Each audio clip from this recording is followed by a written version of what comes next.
ইমামে হাসান মনে করছেন এ হবে না, আমি যাব, আমিরে মুআবিয়ার দরবারে যাব, বিষয়টা সমাধান করে নিয়ে আসবো, সমাধান করে নিয়ে আসবো, বিষয়টা নিষ্পত্তি করে আমি চলে আসবো। আমি ইমামে হাসান আমিরে মুআবিয়া রাদিয়াল্লাহু তাআলা আনহুর হাতে বায়াত যদি হই, নিশ্চয়ই তাম কোফাবাসীরা, মুসলমানেরা, সাহাবায়ে কেরামেরা তারা হযরতে আমিরে মুআবিয়ার নেতৃত্ব তারা মেনে নিতে বাধ্য হবে, জালি ঝগড়া হবে না। তিনি কি মনে করছেন মুসলমানের রক্ত যেন জমিনে না পড়ে, এই লক্ষ্যে ইমামে হাসান চলে যাচ্ছেন কোথায়? দামেস্কে আমিরে মুআবিয়ার দরবারে চলে গেলেন। হযরতে ইমামে হাসান যেই গেলেন, আমিরে মুআবিয়া তার চেয়ার থেকে উঠে দাঁড়ালেন। নবী বাগে দগিদর হযরত ইমামে হাসান রাদিয়াল্লাহু তাআলা আনহু ওই সময় নবী বাগে সাহাবাদেরকে বলতে লাগলেন, ও নবী বাগে সাহাবা, আমিরে মুআবিয়া হুজুর আপনার সম্মানটা আল্লাহর দরবারে অনেক বেশি। হুজুর আমি ইমামে হাসান, আপনার বয়সের থেকে আমি ছোট। হুজুর আপনার সম্মান দুনিয়ার কেউ দিতে না পারলেও আমি ইমামে হাসান, আমি আপনার সম্মানটা দিতে জানি। জোরে বলুন সুবহানাল্লাহ। ইমামে হাসান, তুমি যেটা বলেছো সেটা সঠিক বলেছো, তবে তোমার সম্মান হয়তো বয়সের আমি বড়, বয়সের বড় তো এই জন্য ইমাম হাসানের সঙ্গে তুমি আমি করে কথা বলছে, তুমি আমি করে কথা বলছে। বয়সের বড়ই আমিরে মুআবিয়া বলছেন, বলো কোন অ্যাঙ্গেল দিয়ে আমি বোঝাবো তোমার সম্মানটা আমি আমিরে মুআবিয়ার থেকে অনেক বেশি? ইমামে হাসান বললেন, হুজুর বলে, ও নবী পাকে দয়ার হযরত ইমামে হাসান রাদিয়াল্লাহু তাআলা আনহু, আমি আমিরে মুআবিয়া, আমার পিতার দিক থেকে যদি ধরা হয়, আমার পিতা জান্নাতে যাবে কি জাহান্নামে যাবে আমি বলতে পারবো না। আল্লাহ নবীর নিজে মুখে আমি শুনেছি, আমি আমিরে মুআবিয়া রাসূলুল্লাহর জামানে আমি হাদিসটা শুনেছি, উসমান ইবনে ফিল জান্নাহ, ওমর ইবনে ফিল জান্নাহ, উসমান ইবনে ফিল জান্নাহ, আলী ইবনে ফিল জান্নাহ, আশারায়ে মুবাশশিরা 10 জন বেহেশতি সুসংবাদ প্রাপ্ত সাহাবাদের মধ্যে অন্যতম তোমার আব্বাজান দুনিয়ার জমিনে রাসূল ঘোষিত জান্নাতি, জান্নাতি।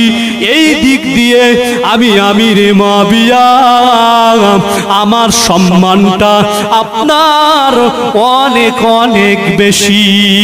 জোরে বলুন সুবহানাল্লাহ। আর বলবো,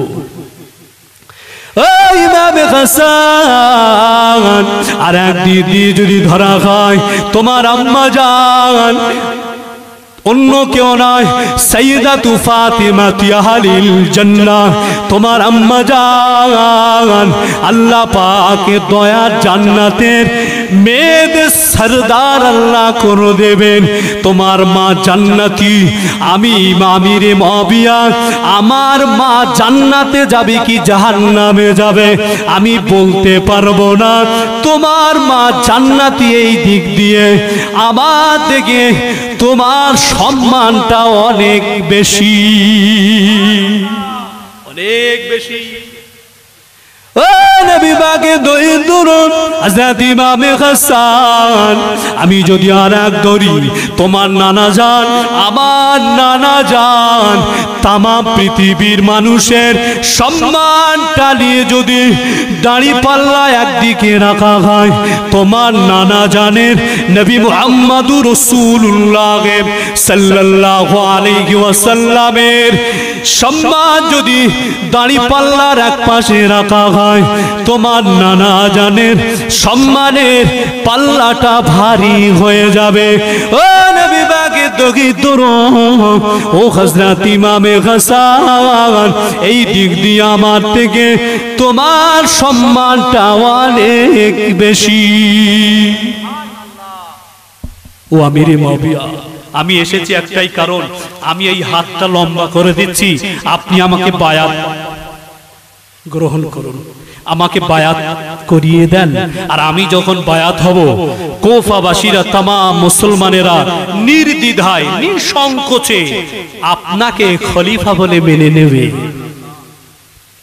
এতে কোনো সন্দেহ নেই। আপনাকে খলিফা বলে মেনে নেবে। হযরতে আমির মুআবিয়া রাদিয়াল্লাহু তাআলা বায়াত গ্রহণ করবেন। ইমামে হাসান বলছেন একটা শর্ত। কি শর্ত? আমি আপনি বেঁচে থাকাকালীন আমরা দুজনা কেউ খলিফা নিযুক্ত করে যাব না। জনগণ যাকে চাইবে, জনগণ যাকে নেতৃত্ব দেবে, জনগণ যাকে মনে করবে, সেই মুসলিম জাহানের খলিফা হবে। আমার কথা বোঝা যাচ্ছে? জনগণ যাকে চাইবে সেই মুসলিম জাহানের খলিফা হবে। আর এমন এমন আপনি হয়তো করে দেবেন, জনগণ চাইবে না সে নেতা হোক, সে নেতা জনগণের পছন্দ না, সেই নেতা হয়ে বসেছে। নাম লিখতে গেলে 10টা কলমের মোজ ভেঙে যাচ্ছে, সেই জনগণের নেতৃত্ব দিচ্ছে। অ্যাড্রেস বলতে ড্রপ খাচ্ছে 10 বার, নিজের অ্যাড্রেসও বলতে পারে না, সেই জনগণের নেতৃত্ব দিচ্ছে। এ সমাজ আর আরো দেখব। আসো, ইমামে হাসান হাতটা লম্বা করে দিলেন, বায়াত করে দিলেন। ইমামে হাসান চলে এলেন। 20 বছর অতিবাহিত হচ্ছে। রাসূলুল্লাহ চাচি আম্মা জান উম্মে ফজল বিনতেল হারিস আল্লাহ নবী দরবারে চলে এলো। ইয়া রাসূলুল্লাহ, ইয়া হাবিবাল্লাহ, হুজুর আমি আপনার চাচি আম্মা জান রাতের বেলা ঘুমিয়ে খাব দেখেছি, স্বপ্ন দেখেছি। ইয়া রাসূলুল্লাহ, ইয়া হাবিবাল্লাহ, হুজুর আমি আপনার চাচি আম্মা জান রাতের বেলা ঘুমিয়ে স্বপ্ন দেখছি, আপনার নুরানি মোবারক শরীর বদন থেকে এক খণ্ড গোশের টুকরো কেটে আমি আপনার চাচি আম্মা জান আমার কোলের উপরে ফেলে দেওয়া হচ্ছে।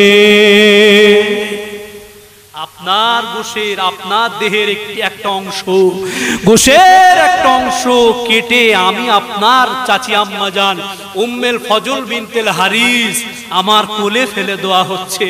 ইয়া রাসূলুল্লাহ, ইয়া হাবিবাল্লাহ, হুজুর আমি যখন স্বপ্নটা দেখেছি আমার ঘুমটা ভেঙে যায়, আমার আর ঘুম আসে না, আমি শুধু অপেক্ষা করছি সকালটা কখন হবে। ইয়া রাসূলুল্লাহ, ইয়া হাবিবাল্লাহ, হুজুর আমি আপনার চাচি আম্মা জান ঘুমটা আমার ভেঙে যায়, সকাল হয়ে গেল, ফজরের আযান হয়ে গেল। ইয়া রাসূলুল্লাহ, ইয়া হাবিবাল্লাহ, হুজুর আমি আপনার চাচি আম্মা জান এই স্বপ্নের তাবিরটা কি আপনি বলে দিন। ইয়া রাসূলুল্লাহ, এত বড় ভয়ঙ্কর স্বপ্ন আমি কোনোদিন দেখি নাই। ইয়া রাসূলুল্লাহ, ইয়া হাবিবাল্লাহ, হুজুর স্বপ্নের তাবিরটা আপনি বলে দেন। আল্লাহ নবী বলেছিলেন, ও আমার চাচি আম্মা জান ভয় করো না, ভয় করো না, অধীরে খুব তাড়াতাড়ি আমার ফাতেমা, আমার কলিজার টুকুরি আজা ফাতেমার গর্ভে আল্লাহ একটা পুত্র সন্তান দেবেন। ওই পুত্র সন্তান হবে ইমাম হুসাইন রাদিয়াল্লাহু তাআলা আনহু। ওই পুত্র সন্তানের দায়ভার, লালন পালনের ভার তোমার উপরে আসবে। স্বপ্নের তাবিরটা এই। আর স্বপ্ন দেখে যাত্রার সঙ্গে বলতে নেই, অনেক বলা যাবে এই স্বপ্ন সম্পর্কে। চাচি আম্মা জান ভয় করবেন না, এই স্বপ্নটা তাবিরেই অধীরে আমার কলিজার টুকরি হযরতে ফাতেমা রাদিয়াল্লাহু তাআলা আনহার গর্ভে একটি সন্তান, পুত্র সন্তান আল্লাহ দেবেন, তার লালন পালনের ভার আপনার উপরে আসবে। মক্কা মদিনা শরীফের তখন রেওয়াজ ছিল, যার সন্তান হবে অন্যজন ধাত্রী হিসাবে সে লালন পালন করবে, দুধ পান করাবে। এই রেওয়াজটা ছিল তখন।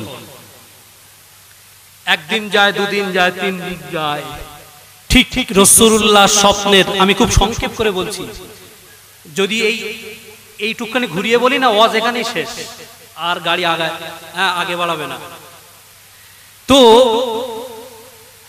আল্লাহ রসুলের চাচি আম্মা যান ঠিক রাসূলুল্লাহর তাবির অনুযায়ী একটা পুত্র সন্তান হলো। সত্য ইতিহাসটা বলছি। আর বিষাদ সিন্ধু কিসব কিতাব আছে 99% সব এই কারবালার ইতিহাস সম্পর্কে সব মিথ্যা কথা, 100% আর 99 মিথ্যা কথা। হযরত ইমাম হুসাইন রাদিয়াল্লাহু তাআলা কে লালন পালন করেন কে? রাসূলুল্লাহ তাবির অনুযায়ী উম্মুল ফজল বিনতুল হারিস। বারে বার আল্লাহর নবীর কাছে নিয়ে আসেন মদিনার মসজিদে নববী শরীফে। আল্লাহর নবীর কাছে প্রতিবারের ন্যায় এবারেও নিয়ে এসেছে। আল্লাহর নবী একবার এ গালে চুমা একবার ও গালে চুমা খাচ্ছেন। হঠাৎ রাসূলুল্লাহর চেহারা মোবারক ইমাম হুসাইনের মুখ থেকে সরিয়ে নিয়েছে। আল্লাহ রাসূল কিছুক্ষণ পরে ঝরঝর করে কাঁদতে লাগলেন। আল্লাহ নবী চাচি আম্মা জান উম্মুল ফজল বিনতে হারিস আল্লাহ নবীকে বললেন, ইয়া রাসূলুল্লাহ, ইয়া হাবিবাল্লাহ, হুজুর আপনি কেন কাঁদেন? আমি আপনার চাচি আম্মা জান প্রতিদিনের ন্যায় ইমাম হুসাইনকে আমি আপনার কোলে দেই। আপনি ইমাম হুসাইন রাদিয়াল্লাহু তাআলা আনহুকে আদর আল্লাহ করেন। একবার এ গালে চুমা একবার এ গালে চুমা আপনি দেন। হুজুর এবার আপনি কেন? ইমাম হুসাইন রাদিয়াল্লাহু তাআলা আনহু চারা কাঁধ দিক থেকে মুখটা সরিয়ে নিলেন কেন? ইয়া রাসূলুল্লাহ, ইয়া হাবিবাল্লাহ, হুজুর আপনার নূরানি চোখ মোবারক থেকে পানি তুষা কেন গড়িয়ে যায়? ইয়া রাসূলুল্লাহ, ইয়া হাবিবাল্লাহ, হুজুর আমি আপনার কাছে আম্মা জান আমার তরফ থেকে যদি কোনো অন্যায় বেয়াদবি হয়ে থাকে হুজুর আপনি মাফ করে দিন। আল্লাহ নবী বললেন, ও আমার চাচি আম্মা জান আমি সেই জন্য কাঁদি না, আমি সেই জন্য কাঁদি নাই। হযরত ইমাম হুসাইন আমার দহিদুর ইমাম হুসাইন রাদিয়াল্লাহু তাআলা আনহুকে আমি যখন আদর আল্লাহ যখন তাকে আমি আদর আল্লাহ করি তাকে খুব স্নেহের সঙ্গে করে দিয়ে আদর করি যখন এমন সময় হযরত জিবরাইল আমিন আলাইহিস সালাম চলে এলেন আমার দরবারে চলে এলেন। ইয়া রাসূলুল্লাহ, ইয়া হাবিবাল্লাহ, হুজুর আপনি যে আপনার দগিতর ফাতেমার কলিজার টুকরা হযরত ইমাম হুসাইনের যে ঠোঁটের যে চারার উপরে আপনার ঠোঁট মোবারক পড়ছে, আপনার উম্মতের মধ্যে এক শ্রেণীর উম্মতেরা আপনার ঠোঁট লেগে যাওয়া, আপনার যেখানে ঠোঁট লেগেছে ওই জায়গায় তলোয়ার মারতে তলোয়ার চালাতে তীর নিক্ষেপ করতে দ্বিধাবোধ করবে না। ও আমার চাচি আম্মা জান আমি রাসূলুল্লাহ আমি ইমাম হুসাইন রাদিয়াল্লাহু তাআলা আনহুর চারার দিকে মুখটা সরিয়ে নিয়েছি। শুধু তাই নয়, আল্লাহ নবী বললেন ওই ফোরাত নদীর তীরে যেখানে ইমাম হুসাইন শহীদ হয়ে যাবেন ওই জায়গার রক্ত কিছু মাটিতে লাল মাটি হযরত জিবরাইল আমিন আলাইহিস সালাম আমাকে দেখিয়ে গেলেন।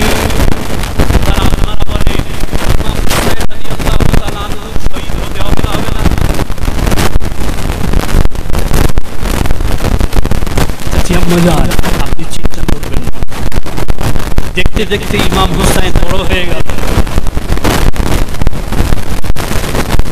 বড় হয়ে যাওয়ার পরে ওদিকে আমিরে মুআবিয়া রাদিয়াল্লাহু তাআলা আনহুর ছেলে ইয়াজিদ ও বড় একটা দিন সম্পর্কে এই জনগণ মানে নেতা হওয়ার কথা ভাবেনি কোনোদিন।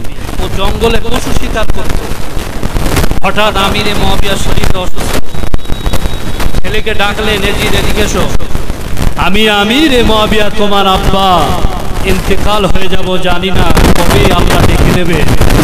আমার অবর্তমানে আমি চলে যাব, আমার চলে যাওয়ার পরে আমার সিংহাসনে আমি তোমাকে বসিয়ে দিয়ে গেলাম।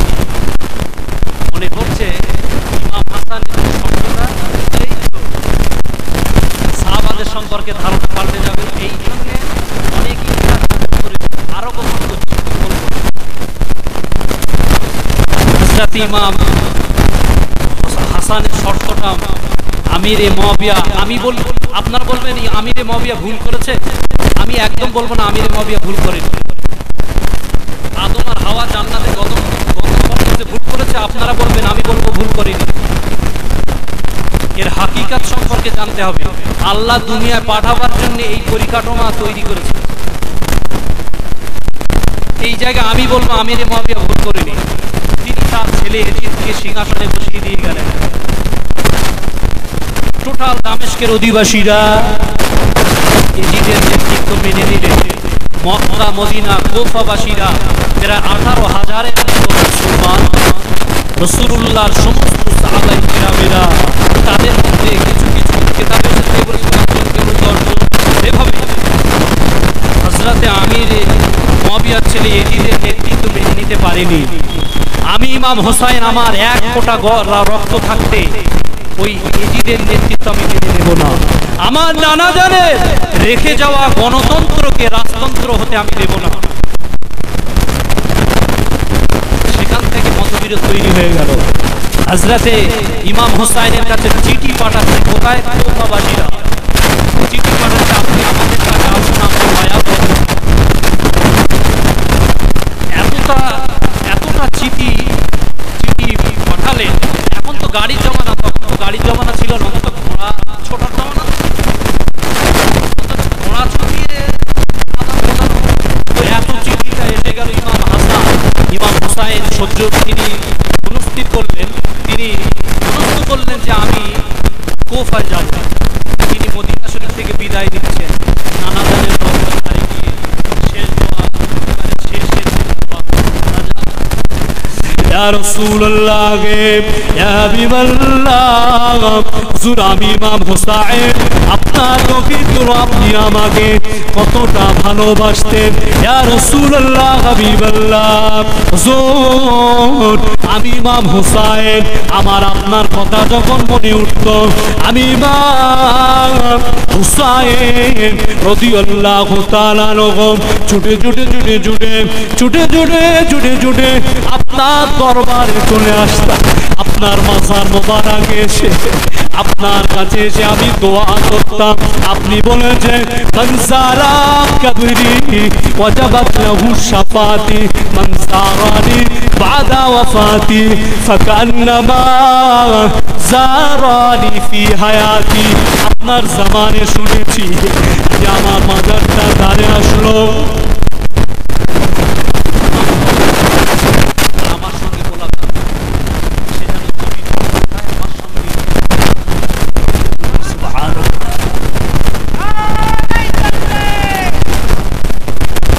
হযরত ইমাম হোসাইন রাদিয়াল্লাহু তাআলা আনহু নানা জানের দরবার থেকে বিদায় নেবেন। নানা জান ইয়া রাসূলুল্লাহ হাবিবাল্লাহ, আমার শেষ নিঃশ্বাস পর্যন্ত মদিনার জমিনে থাকবার ইচ্ছা ছিল। ইয়া রাসূলুল্লাহ গে ইয়া হাবিবাল্লাহ, হুজুর বিদায় বিদায় বিদায়, আমি আর হয়তো মদিনা শরীফে আর আমি আসতে পারবো না। ইয়া রাসূলুল্লাহ ইয়া হাবিবাল্লাহ, হুজুর আমি চলে যাই। মক্কা শরীফের দিকে রওনা হয়ে গেলেন হযরত ইমাম হোসাইন রাদিয়াল্লাহু তাআলা আনহু। মক্কা শরীফের মুখে রওনা হয়ে গেলেন। মক্কা শরীফে যেই এলেন, 150-এর অধিক চিঠি এসে গেল। তিনি মনস্থ করলেন আর থাকবো না। হযরত আব্দুল্লাহ ইবনে আব্বাস রাদিয়াল্লাহু তাআলা চলে এলেন। ইয়া রাসূলুল্লাহ আপনি যাবেন না, আপনার কোথায় যাবেন না? ওদের জবান আপনার পক্ষে যেতে পারে, কিন্তু ওদের তলোয়ার আপনার বিরুদ্ধে কথা বলতে পারে। আমি আব্দুল্লাহ ইবনে আব্বাস আপনাকে মানা করছি, আপনি যাবেন না। হুজুর ও নবী তৌহিদ হুসাইন আপনি যাবেন না। হযরত আব্দুল্লাহ ইবনে আব্বাস অতীত বর্তমান ভবিষ্যতে যে সমস্ত এখনো পর্যন্ত কোরআন শরীফের তাফসীর লিখছেন, এই সমস্ত তাফসীর কারকদের শিরোনেতা, শিরোমাথার মুকুট আল্লাহ তাকে দিয়েছিলেন। কিয়ামত পর্যন্ত থাকবেন নাম তার নবী পাকের সাহাবা হযরত আব্দুল্লাহ ইবনে আব্বাস। বলুন বলা যাবে না?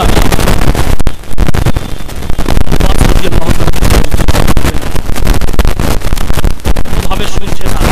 হে আব্দুল্লাহ ইবনে আব্বাস, আমি জিয়ারের লোভে যাই না, জিয়ার দখল করার লোভে যাই না, আমি যাব বিষয়টা সমাধান করে দিয়ে আসবো। আমি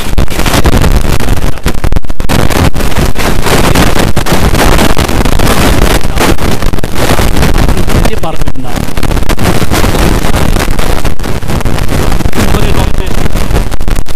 হযরত আব্দুল্লাহ ইবনে আব্বাস রাদিয়াল্লাহু তাআলা আনহু আল্লাহর কাবা শরীফে মসজিদে হারামে জোহরের নামাজ আদায় করে নিয়ে ঘুমিয়ে পড়লেন।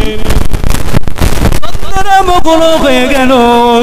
হযরত আব্দুল্লাহ ইবনে আব্বাস রাদিয়াল্লাহু তাআলা আনহু স্বপ্নে দেখতে লাগলেন, আমি যেন ঘুমের ভিতরে দেখছি ওই ফোরাত নদীর তীরে এমন একটা জায়গায় আল্লাহর নবী শহীদ হযরত ইমাম হুসাইন রাদিয়াল্লাহু তাআলা আনহু যেখানে শহীদ হয়ে যাবেন, ওই জায়গায়